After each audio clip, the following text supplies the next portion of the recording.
بلخ ولایت په چاربولک ولسوالۍ کې د دریو کورنیو ترمنځ دښمني په دوستۍ بدله شوه. په دې اړوند د قومي مخورو او استازو د منځګړیتوب پر مهال ویناوالو د اسلامي احکامو په رڼا کې د سولې او ورورګلوۍ پر ارزښت خبرې وکړې او له دواړو خواوو یې وغوښتل څو یو بل ته په بښنې سره یادې دښمنۍ ته د پای ټکی کیږدي.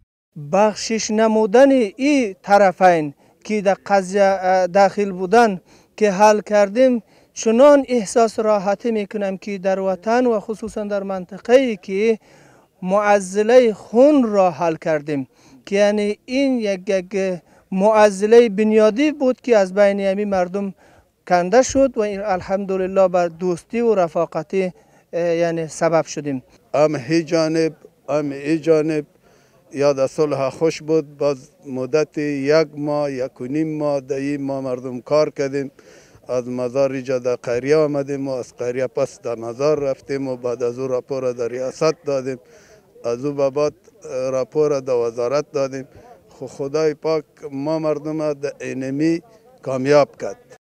د بلخ ولایت د قومونو او قبایلو چارو رئیس وویل چې دغه شخړه 2 کاله وړاندې د یادو دریو کورنیو ترمنځ رامنځته شوې وه چې بالاخره د قومي مخورو او دیني عالمانو په هڅو یاده شخړه پای ته ورسېدله. نن هغه د قصاص نه خبر الحمدلله عفو ته ورسېدله، په خپل مابین کې عفو سره وکړه، نو دا دښمني الله پاک هغه په خوشحالۍ باندې بدله کړه. نو دا دغه د چاربولک ولسوالۍ او د چوچوک په کلي کې دا د څه شی وینئ چې دلته علما زموږ سره په دې کې برخه واخیستله، قومي مشران راغلي وو د هر ځای نه او پاسو نور عام ولس دلته راجمع سوی وو. نو موږ خپل هر وخت کې انشاءالله تعالی په خپل مسؤلیت کې دا وعده د خپل هیوادوالو ته دا اطمینان ورکوو چې انشاءالله تعالی چې زموږ په وسه باندې څه شي کېږي انشاءالله موږ خدمت کوو. ورته مهال د شخړې دواړو لورو یو بل په غیږ کې نیولو سره له خپلې دښمنۍ څخه پښیماني څرګنده کړه او ژمنه یې وکړه چې له دې وروسته به د ټولو اختلافاتو په څنډې ته کولو سره د ورورګلوۍ ژوند تیروي.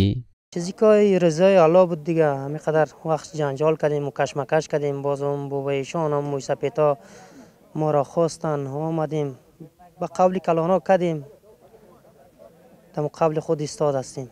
اولی آمدن همون تو سر زدن، قضیه شو همون تو قضیه به سر رسیده. این تقریبا 2 سال میشه ما مردم همون تو حباره و سواره و در بدر خاک به سر هستیم بخشیدیم. د بلخ ولایت د سرحدونو او قبایلو چارو ریاست د شمیرو له مخې دغه ادارې د قومي مخورو او ټولنیزو شخصیتونو په همکارۍ او همغږۍ په دغه ولایت کې نږدې 100 شخړې هوارې کړي دي.